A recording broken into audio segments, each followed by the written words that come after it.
Right. So I was trying by all means to ignore this news. I was trying to avoid listening to all the articles talking about, the possibility of Jackson leaving, Chelsea this season. I know that he's been linked with Man United. He's been linked with, back to Villarreal. He's been linked with Aston Villa as well. Like so many clubs have been, in and about. But I've been trying to ignore it. This kind of reminds me of like the Arsenal fans when they were linked with Madueke. I know a lot of fans, Arsenal fans were talking about, no, that's a joke. There's no way we're going to buy a Madueke if we need to compete for the title. We need to get linked or we need to buy players that are proven, players that are actually good, players that can actually help Arsenal to get over the line. Now, to me, I'm having the kind of vibe from Jackson because every time I try to ignore this news, I keep seeing it. And to make things even worse, we are now getting linked even more with Garnacho. Now, I know last season in the summer, we were linked with Garnacho very heavily, and I thought at some point we're going to get him. Now, we're going to talk about him, whether I want him or not. But these sort of links here, they keep coming and they keep coming and they keep coming. They're giving me trauma at this point because I don't want to hear it. I don't want to hear it. Now, let me start by talking about Nicholas Jackson here. I love Nicholas Jackson. Maybe love is a little bit of a strong word. Let me say I like Nicholas Jackson. Yeah, as a football player, I do like him. I think he's a very good player. I think if you're the type of football fan that don't really watch other teams play, for example, you're an Arsenal fan or, maybe you say a United fan and you don't really watch Chelsea play, you go online and then you type how many, like say Chelsea versus this team, yeah, and then you realize Jackson didn't score or didn't assist. You would think, oh, he's trash. Or if you go and look at the trending sort of videos where he misses like simple chances, you think he's a trash player. Now, Nicholas Jackson is a very, very good player, and he's the type of player that I would like in my team. There's a disadvantages of having Nicholas Jackson in your team. We will talk about that in a second. But Nicholas Jackson is the kind of player that does so much for the team. Now, is he a goal scorer? No, he's not a goal scorer, but is he a good player? Definitely a good player. Now, don't mix the two. Now, I know it's hard to ignore the fact that he doesn't score goals when he does play as a striker because you want your strikers to play, to play and score goals. Now, if Nicholas Jackson is going to play as a striker most of the time, you're going to expect goals from him, but you're not going to get them. But to say he's a trash player, that I'm not listening to. And to say that he's worth swapping for Garnacho, like, there's just no good in that. So for me, I think Nicholas Jackson, we need to understand his role properly and play him behind or next to a striker, maybe play second striker.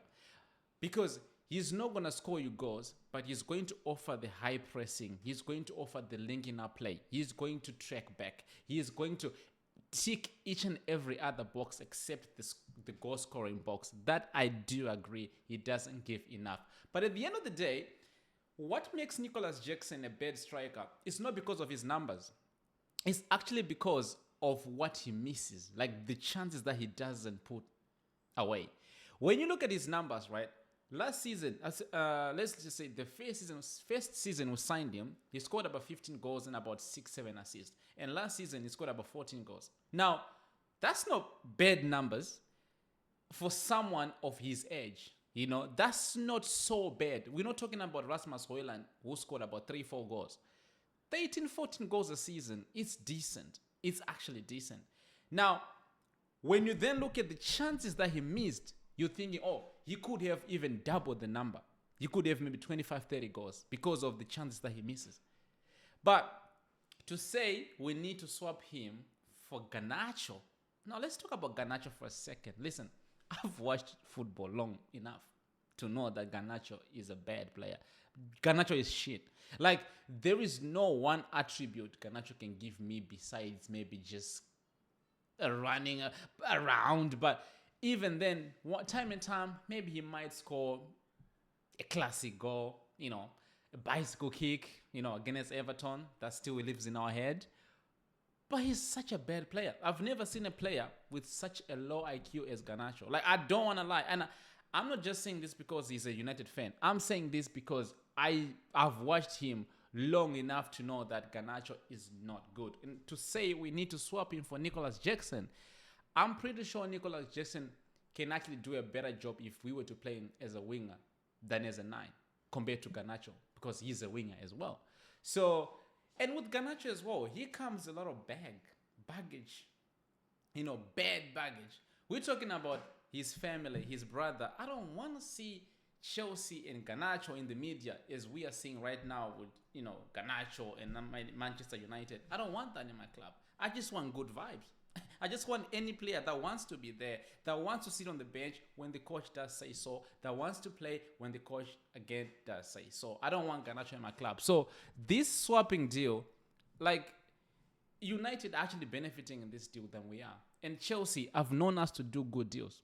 The only reason I would actually maybe sell Nicholas Jackson is if we were going to buy a proven out-and-out striker. So let's say the likes of Osimhen, the likes of maybe we're talking, I don't know, there isn't many out there. Maybe talking about, I don't know, Gyökeres. Even then, I don't rate him that highly. I don't know. We're not going to say Haaland because, again, I don't really rate him that highly and I don't think it suits Chelsea and the way we play. Same as Gyökeres. Now, obviously, Gyökeres is now at Arsenal and obviously Haaland is never going to leave City anyway. And who the other striker I can think of? Maybe Isak? Yeah, Isak maybe, yeah. If you were to sell Jackson and get me Isak, I'll take it. But if you are going to let Jackson go for me to get Garnacho, no, that's... I'm not listening to that. That's just a loss to our team. So now, yeah, Jackson, sometimes it does frustrate us when he misses chances, when he gets unnecessary yellow cards, red cards. It does frustrate. But just like any other player, he has his weaknesses and he's got his strength as well. But I think I like more of his strength than his weaknesses. So yeah, I'm not taking no Garnacho. So I don't know how true these links and these articles are, but I'm not trying to hear it. I'm just not trying to hear it. I'm not entertaining that. So these links, I just feel like the window should just close today because I'm scared because this might actually happen. If Chelsea sees a way that they can make money off Nicholas Jackson, I'm pretty sure they will make money off Jackson, and I don't like that because I still want to keep him at least for another year. Let's see how it goes and how he behaves in the next coming year. If he doesn't, 3 years, fairly so, he can go in the next season. But I don't want to hear no Garnacho in my club. I'm sorry, but no, I don't want to hear it. So yeah, man, I just hope these articles is not as true as they're coming to be.